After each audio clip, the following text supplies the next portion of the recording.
ஓம் சக்தி. அன்பு குழந்தையே, நானும் உன் குலதெய்வமும் வெகு நேரமாக உன் வீட்டு வாசலில் நின்று கொண்டிருக்கிறோம்.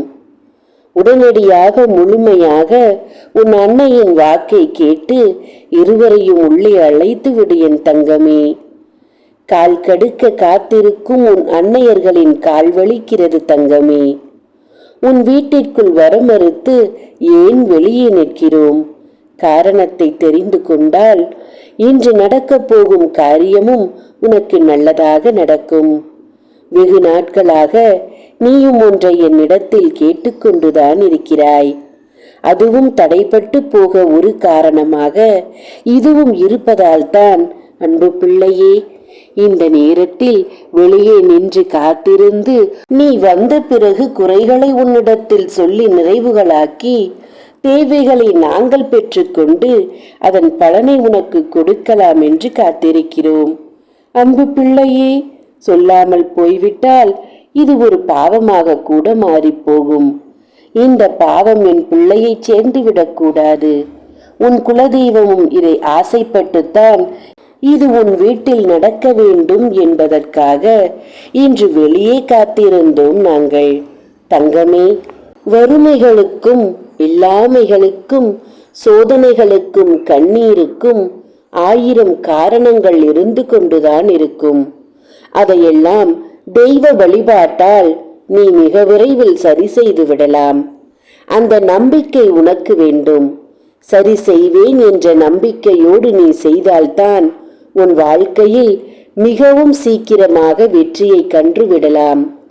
எங்கே நீ இப்படியே இருந்து விடுவாயோ என்ற அச்சம் உனக்கு வேண்டாம். வாழ்க்கையின் நிலை எல்லோருக்குமே மாறிக்கொண்டுதான் இருக்கும். இன்று இருக்கும் நிலை நாளைக்கு இருக்காது. இந்த நிமிடம் இருக்கும் நிலை அடுத்த நிமிடம் இருக்காது. ஒரு நொடியில் உன் நிலை மாற்றலாம். அது தெய்வ சக்தியால் முடியும். தங்கமே, அதற்குத்தான் நாங்களும் முயற்சிகள் செய்து கொண்டிருக்கிறோம். என் பிள்ளையின் வாழ்க்கையில் உடனடியாக நல்லதை நடத்தி கொடுக்க வேண்டும். கேட்டதை கொடுக்க வேண்டும். தடைகளை அகற்றி இன்று இரவுக்குள் நீ நினைத்த காரியத்தில் ஒரு காரியத்தில் வெற்றி கிடைக்கும் தங்கமே. காலமெல்லாம் இப்போது சொல்லும் குறைகள் மட்டும் இல்லாமல் பார்த்துக்கொள். உன் பூஜை அறையில் உன் குலதெய்வத்தையும் என்னையும் குளிர வைத்துவிடு தங்கமே. இந்த ஆதி பராசக்தி உன் குலதெய்வத்தோடு கைகோர்த்து நிற்கிறேன். ஏனென்றால் உன் நல்லதை நாங்கள் இருவரும் சேர்ந்து இன்று நடத்தி கொடுக்க போகிறோம். அன்பு பிள்ளையே, காலம் முழுவதும் உன் கண்ணீர் இருக்காது.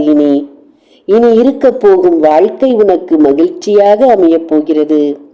நினைத்த காரியத்தை நடத்திக்கொள். காற்றுள்ள போதே தூற்றிக்கொள் என்ற காரியத்தில் நீ இனிமேல் கவனமாக இருந்தால் பயன்படுத்தி கொண்டு உன் வாழ்க்கையின் நிலையை சரி செய்து விடுவாய் பிள்ளையே. இன்று இப்போது நானும் உன் குலதெய்வமும் உன்னிடம் கேட்பது ஒன்றே ஒன்றுதான். அன்பு தங்கமே, உன்னுடைய பூஜை அறையில் தீர்த்தத்தை எடுத்துவை. அதுவும் 2ஆக எடுத்துவை. உன் பூஜை அறையில் மொத்தமாக 2 தீர்த்தங்கள் எடுத்துவை என் தங்கமே. ஒன்று எனக்கும், ஒன்று உன் குலதெய்வத்திற்கும். அன்பு பிள்ளையே, எடுத்து வைப்பாயா? தாகத்தோடு எங்களை இருக்க வைக்காதே. தினமும் நீ எடுத்து வைக்கும் தீர்த்தத்தை நாங்கள் பருக பருக அட்சய பாத்திரமாய் உன்னிடம் இல்லாதது உன்னிடம் பெருகிக் கொண்டே போகும். இது இந்த ஆதி பராசக்தியின் சத்தியமும் உன் குலதெய்வம் சத்தியமும் என்று எடுத்துக்கொள். இன்றே இதை செய்து நல்லதை பெற்றுக்கொள். நினைத்த காரியத்தை பெற்றுக்கொள். இல்லாததை வாங்கிக்கொள். இன்று இரவுக்குள் ஒரு அதிசயம் உனக்கு நடக்கும். ஒருவரால் ஒரு உதவி கிடைக்கும். அந்த உதவி உன் நிலையை மாற்றும். என்று தங்கமே, சந்தோஷத்தோடு இன்று இரவுக்குள் உறங்கப் போகிறாய். நிம்மதியாக இரு. இனி ஒவ்வொரு இரவும் உனக்கு நிம்மதியான உறக்கத்தை கொடுக்கும். இன்று நன்மைகளை பெறுவாய். இன்று இரவுக்குள் உனக்கு அதிசயம் நடக்கும். இந்த ஆதி பராசக்தியை மனதில் நினைத்துக்கொள். உன் குலதெய்வத்தை உன் மனதில் நினைத்துக்கொள். நல்லதே நடக்கும் என் குழந்தையே. நீ விருப்பப்பட்டால் உன் அன்னைக்கு காணிக்கையும் கொடுக்கலாம். ஓம் சக்தி. நன்றி.